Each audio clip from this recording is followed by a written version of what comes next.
ಮಾಲೂರು ತಾಲೂಕು ದಿನ್ನಹಳ್ಳಿ ಗ್ರಾಮದಲ್ಲಿ ಪ್ರಾಥಮಿಕ ಕೃಷಿ ಗ್ರಾಮೀಣ ಸಹಕಾರ ಸಂಘ ಚುನಾವಣೆಯಲ್ಲಿ ಡಿಎನ್ ರಮೇಶ್ ಅವರು ಗೆಲುವನ್ನ ಸಾಧಿಸಿದ್ದಾರೆ. 11 ಜನಕ್ಕೆ ಚುನಾವಣೆ ನಡೆದು 11ರಲ್ಲಿ 9 ಜನ ಕಾಂಗ್ರೆಸ್ ಅಭ್ಯರ್ಥಿಗಳು ಗೆಲುವು ಸಾಧಿಸಿದ್ದಾರೆ. ಈ ಸಂದರ್ಭದಲ್ಲಿ ಶಾಸಕ ಕೆವೈ ನಂಜೇಗೌಡರು ಗೆಲುವು ಸಾಧಿಸಿದ ನಿರ್ದೇಶಕರಿಗೆ ಸನ್ಮಾನಿಸಿ ಧನ್ಯವಾದ ತಿಳಿಸಿದ್ದಾರೆ.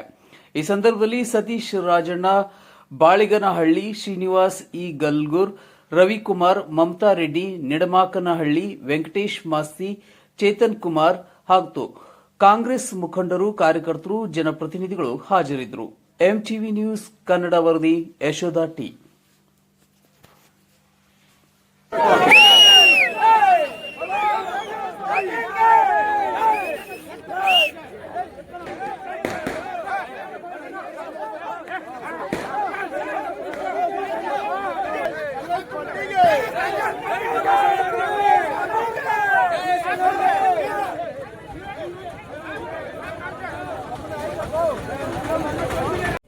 ನಾನು ಎಲ್ಲ ನನ್ನ ಕಾಂಗ್ರೆಸ್ ಪಕ್ಷದ ನಾಯಕರುಗಳಿಗೆ ಧನ್ಯವಾದಗಳು ಹೇಳ್ತೀನಿ. ಇವತ್ತೇನು ನಮ್ಮ ದಿನ್ನಹಳ್ಳಿ ಪ್ರಾಥಮಿಕ ಕೃಷಿ ಪತ್ತಿನ ಸಹಕಾರ ಸಂಘ ಈ ಚುನಾವಣೆ ಇವತ್ತು ನಡೆದಿತ್ತು. ಈ ಚುನಾವಣೆಯಲ್ಲಿ 11 ಜನಕ್ಕೆ ಎಲೆಕ್ಷನ್ ನಡೆದಿದೆ. 11 ಜನಕ್ಕೆ 11ರಲ್ಲಿ 9 ಕಾಂಗ್ರೆಸ್ ಬೆಂಬಲಿತ ಅಭ್ಯರ್ಥಿಗಳು ಗೆದ್ದಿದ್ದಾರೆ. ಇವತ್ತು ಇದು ಗೆಲ್ಲೋದಕ್ಕೆ ವಿಶೇಷವಾಗಿ ನನ್ನ ಪಕ್ಷದ ಈ ಭಾಗದ ಮುಖಂಡರುಗಳು ಒಗ್ಗಟ್ಟಿಂದ ಇವತ್ತು ನಮ್ಮ 9 ಜನ ಕಾಂಗ್ರೆಸ್ ಬೆಂಬಲಿತ ಅಭ್ಯರ್ಥಿಗಳು ಗೆದ್ದಿರೋದಕ್ಕೆ ನಾನು ಅವ್ರಿಗೆ ಧನ್ಯವಾದ ಹೇಳಬೇಕಾಗ್ತದೆ. ಇವತ್ತು ಅವು 9 ಜನ ಸಾಮಾನ್ಯ ಕ್ಷೇತ್ರದಲ್ಲಿ ಈರಪ್ಪ, ಕೆಂಪಣ್ಣ, ಎಸ್ ಮುನಿಯಪ್ಪ, ಡಿಎನ್ ರಮೇಶ್ ಮತ್ತು ಎಂಡಿಗಿರಿಯಪ್ಪ ಸಾಮಾನ್ಯ ಕ್ಷೇತ್ರದಲ್ಲಿ. ಅದೇ ರೀತಿ ಮಹಿಳಾ ರಿಸರ್ವೇಶನ್ ಕ್ಷೇತ್ರದಲ್ಲಿ ಗೌರಮ್ಮ ಮತ್ತು ರಾಧಮ್ಮ ಮಹಿಳಾ ರಿಸರ್ವೇಶನ್ ಕ್ಷೇತ್ರದಲ್ಲಿ. ಅದೇ ರೀತಿ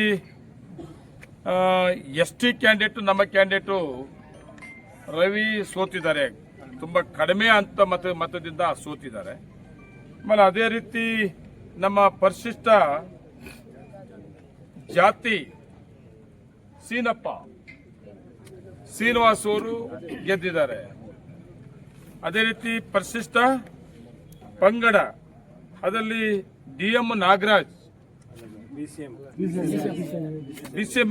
ಬಿಸಿಎಂಎ ನಾಗರಾಜ್ ಗೆದ್ದಿದ್ದಾರೆ. ಆಯ್ತಲ್ಲ, ಎಲ್ಲ 9 ಜನ ಅಭ್ಯರ್ಥಿಗಳು ಇವತ್ತು ಗೆದ್ದಿದ್ದಾರೆ. ಅವಾಗಲೇ ನಮ್ಮ ರಮೇಶ್ ಅವರು ಮಾತಾಡ್ತಾ ಇದ್ರು. ಅವರು ಸುಮಾರು 15 ವರ್ಷದಿಂದ ಈ ಸಂಘದಲ್ಲಿ ಅಧ್ಯಕ್ಷರಾಗಿ ಕೆಲಸ ಮಾಡಿದ್ದಾರೆ. ಅವ್ರು ಒಳ್ಳೆ ಕೆಲಸ ಮಾಡಿರೋದು ಕೂಡ ಇವತ್ತು ಗೆಲ್ಲೋದಕ್ಕೆ ಅವಕಾಶ ಇದೆ ಅಂತ ನಾನು ಅದು ಕೂಡ ತಿಳ್ಕೊಬೇಕಾಗ್ತದೆ. ಒಳ್ಳೆ ಕೆಲಸ ಕೂಡ ಮಾಡಿದ್ರು. ಅವಾಗಲೇ ಹೇಳ್ತಾ ಇದ್ರು, ನಾನು ಎಲೆಕ್ಷನ್ ಬೇಡ, ಎಲ್ಲನೂ ಕುತ್ಕೊಂಡು ಪಕ್ಷಾತೀತವಾಗಿ ಇನಾಮಿನೇಷನ್ ಮಾಡ್ಕೊಂಡು ಈ ಸಂಘವನ್ನು ಮುಂದುವರಿಸಬೇಕು ಅಂತೇಳಿ. ಅದಕ್ಕೆ ಬಿಜೆಪಿ ಅವರು ರೆಡಿ ಇರಲಿಲ್ಲ. ವಿರೋಧ ಪಕ್ಷದವರು ಅದಕ್ಕೆ ರೆಡಿ ಇಲ್ಲದೆ ಅಪ್ಲಿಕೇಶನ್ ಹಾಕಿ ಚಾಲೆಂಜ್ ಮಾಡಿದ್ರಿಂದ ಇವತ್ತು ನಮ್ಮ ಪಕ್ಷ ಕೂಡ ಕಾಂಗ್ರೆಸ್ ಪಕ್ಷ ಕೂಡ ಚಾಲೆಂಜ್ ಮಾಡಬೇಕಾಯಿತು. ನಾವು ಬರೀ ದಿನ್ನಹಳ್ಳಿ ಗ್ರಾಮ ಪಂಚಾಯತ್ಗೆ ಸಂಬಂಧಪಟ್ಟಂಗೆ, ಆ ಸೊಸೈಟಿಗೆ ಸಂಬಂಧಪಟ್ಟಂಗೆ ನಮ್ಮ ಪಕ್ಷದ ಮುಖಂಡರುಗಳೇನು ಸೀರಿಯಸ್ ಆಗಿ ತಗೊಂಡಿಲ್ಲ. ನಾನು MLA ಎಲೆಕ್ಷನ್ ಆದಮೇಲೆ ನಾನು ಎಷ್ಟೇ ಕಡಿಮೆ ಓಟಲ್ಲಿ MLA ಆದರೂ ಸಹಿತ ನಾನಾಗಲಿ ನಮ್ಮ ಮುಖಂಡಗಳಾಗಲಿ ಯಾವುದಕ್ಕೂ ಭಯಪಡದೆ ಕಾರ್ಯಕರ್ತ ಎಲೆಕ್ಷನ್ ಬಂದಾಗ ಯಾವುದೇ ಎಲೆಕ್ಷನ್ ಬರ್ಬೋದು. MLA ಎಲೆಕ್ಷನ್ ಆದಮೇಲೆ ನಾನು ತುಂಬ ಕಡಿಮೆ ಓಟಲ್ಲಿ MLA ಆದ್ಯತೆ ನಾನು ಭಯ ಬೀಳದೆ, ವೀಕ್ ಆಗಿದೆ. ಕಾರಣಗಳು ಬೇರೆ ಬೇರೆ ಕಾರಣಗಳಿಂದ MLA ಆಗಿದ್ದೀನಿ, ಕಡಿಮೆ ಓಟ್ ಬಂದಿರೋ ಸಹಿತ. ಆದರೆ ನನ್ನ ಕಾರ್ಯಕರ್ತರಿಗೆ, ನನ್ನ ಮುಖಂಡರಿಗೆ ಅವಕಾಶ ಕೊಡೋದಕ್ಕೆ ಯಾವತ್ತೂ ಕಾಂಪ್ರಮೈಸ್ ಆಗಲಿಲ್ಲ. ನಾನು ಕಾಂಪ್ರಮೈಸ್ ಆಗಲಿಲ್ಲ. ನಮ್ಮ ಲೀಡರ್ಗಳನ್ನ ಯಾವುದಕ್ಕೂ ಭಯ ಬೀಳದೆ, ವೀಕ್ ಆಗದೆ ಬಂದಂಥ ಎಲೆಕ್ಷನ್, ಅದು PLD ಬ್ಯಾಂಕ್ ಆಗಿರ್ಬೋದು, ಮತ್ತೆ ಮಿಲ್ಕ್ ಯೂನಿಯನ್ ಆಗಿರ್ಬೋದು, DCC ಬ್ಯಾಂಕ್ ಆಗಿರ್ಬೋದು, ಮತ್ತೆ ಯೂನಿಯನ್ ಎಲೆಕ್ಷನ್ ಆಗಿರ್ಬೋದು, ಮತ್ತೆ ಗ್ರಾಮ ಪಂಚಾಯತ್ ಅಧ್ಯಕ್ಷ ಚುನಾವಣೆಗಳಾಗಿರ್ಬೋದು, ಮತ್ತೆ ಪುರಸಭೆ ಚುನಾವಣೆ ಕೂಡ ಆಗಿರ್ಬೋದು. ಯಾವುದೇ ಎಲೆಕ್ಷನ್ ಬಂದರೂ ಕೂಡ ನಾವು ಯಾವುದರಲ್ಲೂ ಕೂಡ ನಮ್ಮ ಅಭ್ಯರ್ಥಿಗಳನ್ನ ಸೋಲೋಕೆ ಬಿಡಲಿಲ್ಲ. ನಾವೆಲ್ಲ ಒಟ್ಟಿಗೆ ಒಗ್ಗಟ್ಟಾಗಿ ಧೈರ್ಯವಾಗಿ ಕೆಲಸ ಮಾಡಿಕೊಂಡು ಗೆಲ್ಸ್ಕೊಂಡ್ ಬಂದಿದ್ದೀವಿ. ಇನ್ನು ಮುಂದಿನ ದಿನಗಳಲ್ಲೂ ಕೂಡ ಅಷ್ಟೇ ಬರುವಂತ ಎಲೆಕ್ಷನ್ಗಳು ನನ್ನ ಪಕ್ಷದ ಮುಖಂಡರಿಗೆಲ್ಲರೂ ಕೂಡ ಪ್ರತಿಯೊಂದು ಸಭೆ ಒಂದು ಇದನ್ನು ಕೊಟ್ಟಿದ್ದಾರೆ ಉತ್ತರವನ್ನ. ಅವರು ಬಹುಶಃ ಇವತ್ತೇ ಅವ್ರಿಗೆ ಮನವರಿಕೆ ಆಗಿರ್ತದೆ. ಇನ್ಮೇಲೆ ದಿನಹಳ್ಳಿ ಪಂಚಾಯತಿಯಲ್ಲಿ ನಾವು ಹುಷಾರಾಗಿರಬೇಕು. ಕಾಂಗ್ರೆಸ್ ಗಟ್ಟಿಯಾಗಿದೆ. ನಮ್ಮ ಶಾಸಕರ ಒಂದು ಏನು ಅವರ ವ್ಯಾಪ್ತಿ ಇದೆ, ಪ್ರತಿ ಹಳ್ಳಿಯಲ್ಲೂ ಶಾಸಕರ ಒಂದು ಅವ್ರದ್ದೇ ಆದಂಥ ಒಂದು ಪಡೆ ಇದಿದೆ, ಕಾರ್ಯಕರ್ತರ ಒಂದು ನೆಟ್ವರ್ಕ್ ಇದೆ. ಅದನ್ನು ನಾವು ಖಂಡಿತ ಶಾಸಕರು ಇವತ್ತೇನು ನನಗೆ ನಾನು ಒಂದು ಸ್ವಲ್ಪ ಎಲ್ಲೋ ಒಂದು ಕಡೆ ಭಾಳ ಸಹಕಾರಿ ಕ್ಷೇತ್ರ ಅಂದರೆ ಸುಮ್ಮನೆ ರಾಜಿ ಸ್ವಭಾವ ಇರ್ತಕ್ಕಂಥದ್ದು. ಅದೇ ರೀತಿ ನಾನಿದ್ದೆ. ಅವರು ಬಹುಶಃ ನಾನು ಅದೇ ರೀತಿ ಇದ್ದಿದ್ರೆ ನನಗೆ ಈ ಸಹಕಾರಿ ಸಂಘದ ಒಂದು ಅಧಿಕಾರ ಹಿಡಿಯೋದು ಕಷ್ಟ ಆಗ್ತಾ ಇತ್ತು ಏನೋ ಅನಿಸ್ತಾ ಇವತ್ತು ಅನಿಸ್ತಾ ಇದೆ. ಅವರು ಈ ಒಂದು ಕೆಲಸ ಏನು ಇದು ನಮ್ಮ 9 ಜನನ್ನು ಗೆಲ್ಲೋದಕ್ಕೆ ಅವ್ರು ಎಷ್ಟು ಸಹಕಾರ ಕೊಟ್ಟಿದ್ದಾರೆ ಅಂದರೆ ಅದು ನಾವು ಯಾವತ್ತಿಗೂ ಮರೆಯಲ್ಲ. ಆ ಒಂದು ಋಣವನ್ನು ನಾವು ಅವರಿಗೆ ಕೆಲಸ ಮಾಡಿಬಿಟ್ಟು ಜನರ ಕೆಲಸ ಮಾಡಿ ಮತ್ತು ರೈತರಿಗೆ ಅವ್ರಿಗೆ ಶ್ರೇಯಸ್ ಬರೋ ಥರ ಸಾಲಗಳನ್ನು ವಿತರಣೆ ಮಾಡಿ ಎಲ್ಲ ರೀತಿಯಲ್ಲೂ ನಮಗೆ ಒಳ್ಳೆ ಗೌರವವಾಗಿದೆ. ದಿನಹಳ್ಳಿ ಸಹಕಾರಿ ಸಂಘ ಅಂತಕ್ಕಂಥ ಹೆಸರು ತಂದು ಕೊಡ್ತೀನಿ. ಅವರ ನಾಯಕತ್ವದಲ್ಲಿ ಮುಖಂಡತ್ವದಲ್ಲಿ ನಾವೆಲ್ಲ ಇನ್ನು ಪಕ್ಷವನ್ನು ಬಲಪಡಿಸ್ತೀವಿ. ಈ ಸಹಕಾರಿ ಸಂಘಕ್ಕೂ ಒಳ್ಳೆಯ ಹೆಸರು ಬರೋ ಥರ ಮಾಡ್ತೀನಿ ಅಂತ ಈ ಸಂದರ್ಭದಲ್ಲಿ ಹೇಳ್ತಾ, ಅವರ ಒಂದು ಏನಿಂಥ ಎಲೆಕ್ಷನ್ಸು ನಾವು ಯಾವತ್ತೂ ನೋಡಿಲ್ಲ. ಬಹುಶಃ 3 ದಿವಸದಲ್ಲಿ ಅವರು ಎಲ್ಲ ಕೆಲಸಗಳನ್ನು ಬದಿಗೊತ್ತಿ ಇದನ್ನು ಪ್ರತಿಷ್ಠೆಯಾಗಿ ತಗೊಂಡು ಇದೇನಾದರೂ ಇವತ್ತು ಗೆದ್ದಿದ್ದೀವಿ ನಾವು 9 ಜನ. ಕಾರಣಾಂತರಗಳಿಂದ ಇಬ್ಬರು ಗೆಲ್ಲಕ್ಕಾಗಲಿಲ್ಲ. ಅದಕ್ಕೂ ಭಾಳಷ್ಟು ನಾವೆಲ್ಲ ಡೈರೆಕ್ಟರ್ಸು ಅಷ್ಟೇ ಎಲ್ಲರೂ ಒಗ್ಗಟ್ಟಾಗಿ ಶ್ರಮ ಪಟ್ವಿ. ಅದು ಸಕ್ಸಸ್ ಆಗಲಿಲ್ಲ. ಅದಕ್ಕೆ ವಿಷಾದ ಅನಿಸ್ತದೆ. ನಮ್ಮ ಶಾಸಕರ ಒಂದು ಇರೋದ್ರಿಂದ ಅವರಿಬ್ಬರನ್ನೂ ನಮ್ಮ ಜೊತೆಗೆ ಕರ್ಕೋತೀವಿ. ಮುಂದಿನ ಅವಕಾಶಗಳು ಕೊಟ್ಟು ಕರ್ಕೋತಾರೆ. ಅದಕ್ಕೇನು ಬೇಜಾರು ಪಡೋದು ಬೇಡ. ನಮ್ಮ ಏನು ದಿನೇ ನಮ್ಮನ್ನು ನಾವೆಲ್ಲೋ ಒಂದು ಕಡೆ ಸ್ವಲ್ಪ ಹಿಂದಕ್ಕೆ ಹೋಗಬೇಕು ಅಂದರೆ ಇನ್ನೂ ನನ್ನ ಜೊತೆ ಇನ್ನೂ ನನಗಿಂತ ನೀವು ಸ್ಪೀಡ್ ಆಗಿರಬೇಕು, ನನಗಿಂತ ನೀವು ಹೆಚ್ಚಿಗೆ ರಾಜಕೀಯವಾಗಿ ಕ್ರಿಯಾಶೀಲವಾಗಿರಬೇಕು ಅಂತಕ್ಕಂಥ ಒಂದು ಪ್ರೋತ್ಸಾಹಿಸ್ತಕ್ಕಂಥ ಅವ್ರ ಮನೋಭಾವ ನಮಗೆ ನಿಜವಾಗ್ಲೂ ಯಾವತ್ತೂ ಅದು ಇನ್ಸ್ಪೈರ್ ಆಗಿರ್ತಕ್ಕಂಥದ್ದು. ನಾವು ಅದೇ ನಿಟ್ಟಿನಲ್ಲಿ MLA ಅವರು ಆ ಕಡೆ ನಾನು ಎಲ್ಲ ಅವರೊಂದು ನನಗೊಂದು ಕಿವಿ ಮಾತು ಹೇಳಿದ್ದಾರೆ ಈ ಸಂಘದ ಎಲೆಕ್ಷನ್ ವಿಚಾರದಲ್ಲಿ. ಭಾಳ ಸುಮಾರು ಸಲ ನನಗೆ ಮನದಟ್ಟಾಗೋ ಥರ ಹೇಳಿದ್ದಾರೆ. ನನಗೇನಂದರೆ ನಾನೇ ಮಾಡ್ತೀನಿ, ನಾನೇನು ಒಳ್ಳೆತನದಲ್ಲಿದ್ದೀನಲ್ಲ, ನನಗೇನು ಎಲ್ಲರೂ ಕೋಆಪರೇಟ್ ಮಾಡ್ತಾರೆ ಅಂತ ನಾನು ಹೋಗ್ತಾ ಇರ್ತೀನಿ. ಯಾಕೆಂದರೆ ನನ್ನ ಮನಸ್ಸಂಗೆ ನಾನು ಅದನ್ನು ಈ ಒಂದು ರಾಜಕೀಯ ವ್ಯವಸ್ಥೆಯಲ್ಲಿ ಅದು ಸ್ವಲ್ಪ ಸರಿಪಡಿಸ್ಕೊಳ್ಬೇಕು. ಎಲ್ಲರನ್ನೂ ಒಗ್ಗೂಡಿಸ್ಕೊಂಡು ಅವ್ರ ವಿಶ್ವಾಸಕ್ಕೆ ತಗೊಂಡು ಹೋದಾಗ ನನಗೆ ಈಸಿ ಆಗ್ತದೆ ಅನ್ನೋದು ಇವತ್ತು ಮನವರಿಕೆ ಆಗಿದೆ. ಇನ್ನು ಮುಂದಿನ ದಿನಗಳಲ್ಲಿ ಯಾವ ಚಿಕ್ಕವರಾಗಲಿ ದೊಡ್ಡವರಾಗಲಿ ನಮ್ಮ MLA ಅವರು ಹೇಳ್ದಂಗೆ ಶಾಸಕರು ಏನು ಅವರು ಸ್ಟೈಲಲ್ಲಿ ರಾಜಕಾರಣ ಮಾಡ್ತಾರೆ ಎಲ್ಲರೂ ವಿಶ್ವಾಸಕ್ಕೆ ತಗೊಂಡು ಅದೇ ದಾರಿಯಲ್ಲಿ ನಾನು ನಮ್ಮ ಸಂಘವನ್ನು ಮತ್ತು ದಿನಹಳ್ಳಿ ಪಂಚಾಯತಿಯ ಎಲ್ಲ ಮುಖಂಡರು ಇವತ್ತು ಅವರಿಲ್ಲ ಅಂದರೆ ನಾವು ಇದು ಗೆಲ್ಲಕ್ಕೆ ಆಗ್ತಿರ್ಲಿಲ್ಲ. ನಮ್ಮ ಹೋಬಳಿ ಮುಖಂಡರಿಲ್ಲ ಅಂದರೆ ಗೆಲ್ಲಕ್ಕಾಗ್ತಿಲ್ಲ. ತಾಲೂಕಿನವರೆಲ್ಲ ಅಲ್ಲಿ ಬಂದಿದ್ರು. ಇದೊಂದು ನಮಗೇನಂದರೆ ದಿನಹಳ್ಳಿಯಿಂದಾನೇ ಯಾವತ್ತು ರಾಜಕಾರಣ ಸ್ವಲ್ಪ ಸ್ಟಾರ್ಟ್ ಆಗೋದು. ಬಹುಶಃ ಇವತ್ತು ಸ್ಟಾರ್ಟ್ ಆಗಿದೆ. ಇದು ಒಂದು ಶುಭ ಸೂಚನೆ.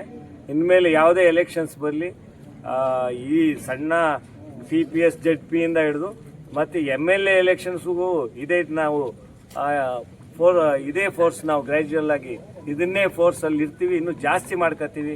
ಇಲ್ಲೇ ಇವತ್ತಿಂದನೇ ಸ್ಟಾರ್ಟ್ ಮಾಡ್ತೀವಿ ಅಂತ ಈ ಸಂದರ್ಭದಲ್ಲಿ ಹೇಳ್ತಾ ಅವ್ರಿಗೆ ಈ ಒಂದು ಗೆಲುವಿನ ಶ್ರೇಯಸ್ ಅವ್ರಿಗೆ ಸಿಗಲಿ, ಅವ್ರಿಗೆ ಸಿಗಬೇಕು. ನಮ್ದೇನೂ ಇಲ್ಲ. ಇದಕ್ಕೆಲ್ಲ ಎಲ್ಲ ಕಾರಣೀಕರ್ತರು ಅವರೇ.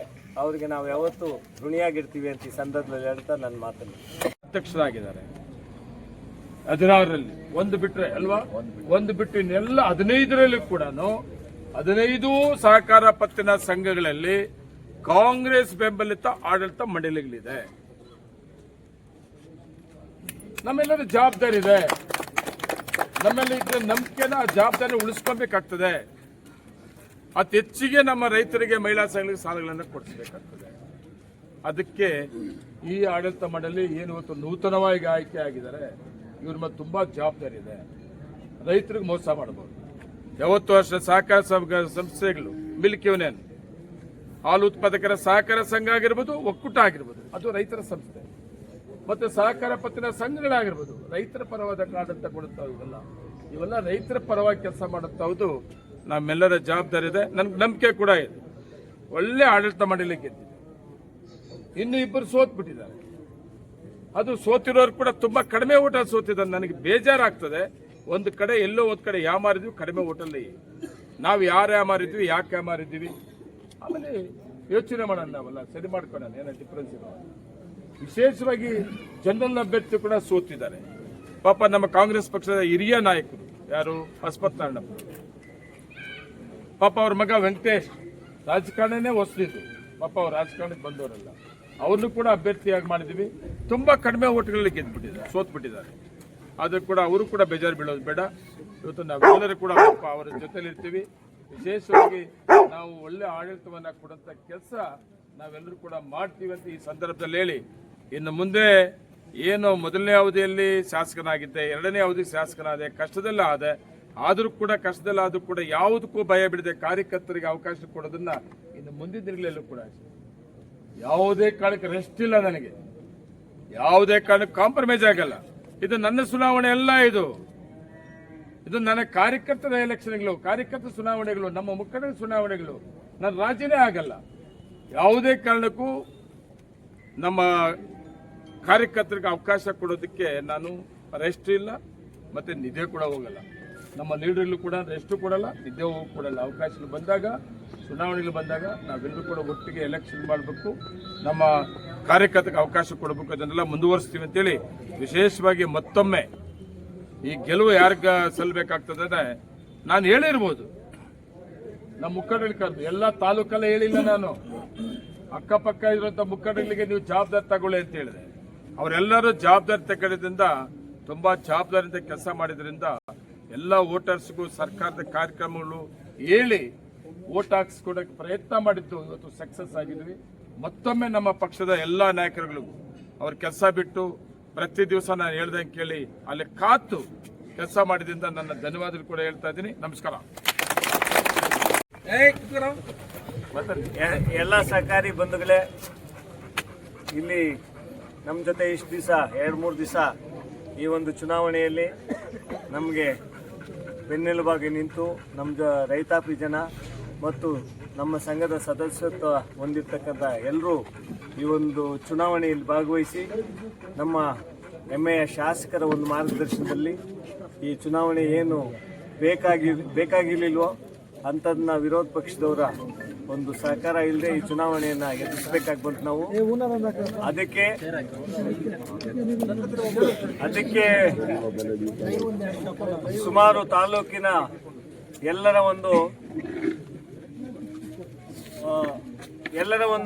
ಇದನ್ನ ಈ ಚುನಾವಣೆ ನೋಡ್ತಾ ಇತ್ತು ಕುತೂಹಲದಿಂದ. ದಿನಹಳ್ಳಿ ಪಂಚಾಯಿತಿ ಅಂತ ವಿಶೇಷವಾಗಿ ಇದನ್ನ ನಾವು ತಗೊಂಡು ವಿರೋಧ ಪಕ್ಷದವರು ಸೋಲಿಸಲೇಬೇಕು, ಇಲ್ಲಿ ನಮಗೆಲ್ಲ ಮುಖಭಂಗ ಮಾಡಬೇಕು ಅಂತಕ್ಕಂಥ ಉದ್ದೇಶದಿಂದ ಯಾವತ್ತೂ ಕಂಡಿದ್ದಂಥ ಒಂದು ಚುನಾವಣೆಯನ್ನು ನಮಗೆ ಈ ಸಂಘದಲ್ಲಿ ಇವತ್ತು ನಾವು ಎದುರಿಸಿದ್ವಿ.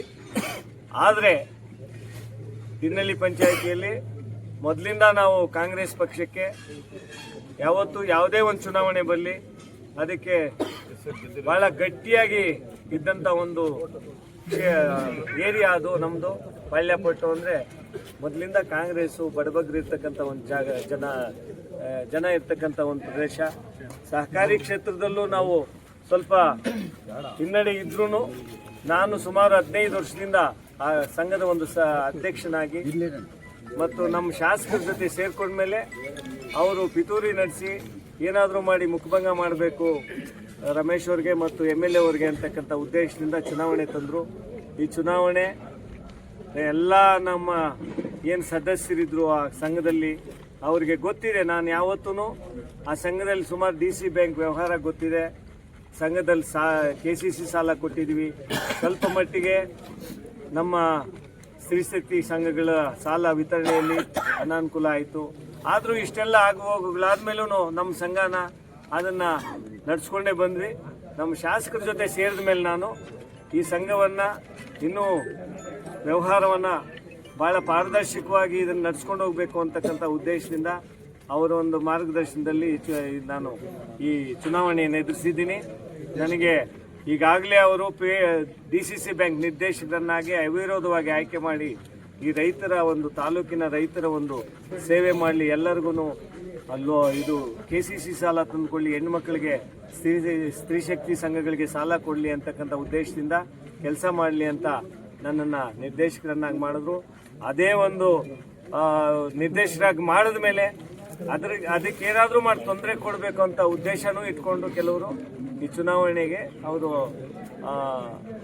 ತಯಾರಿ ಆಗಿದ್ರು.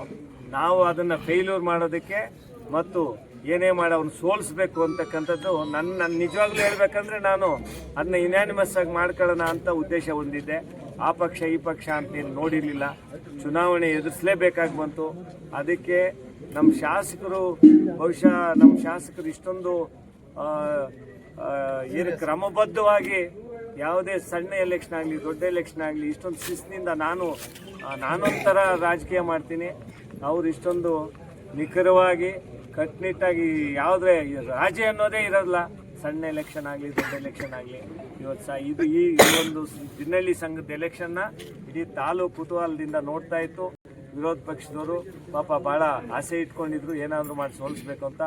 ಅವ್ರಿಗೆ ಎಲ್ಲ ಆಸೆಗಳಿಗೂ ನಮ್ಮ ಶಾಸಕರ ಒಂದು ಗಟ್ಟಿ ಏನು ನಮಗೆ ದೃಢವಾದಂಥ ಒಂದು ಅವ್ರ ಸಂಕಲ್ಪ ಮಾಡಿ ಇದನ್ನು ಗೆದ್ದೇ ಗೆಲ್ಲಬೇಕು, ಇದನ್ನು ಇವ್ರಿಗೆ ಬುದ್ಧಿ ಕಲಿಸ್ಬೇಕು ಅಂತಕ್ಕಂಥ ನಮ್ಮನ್ನೆಲ್ಲ ತಯಾರು ಮಾಡಿ ಅದಕ್ಕೆ ಏನೇ ಪೂರ್ವ ಸಿದ್ಧತೆಗಳನ್ನು ಬರೀ 2 ದಿವಸ 3 ದಿವಸದಲ್ಲಿ ಇದು ಚುನಾವಣೆ ಗೆಲ್ಲೋದು ಅಷ್ಟು ಈಸಿ ಅಲ್ಲ.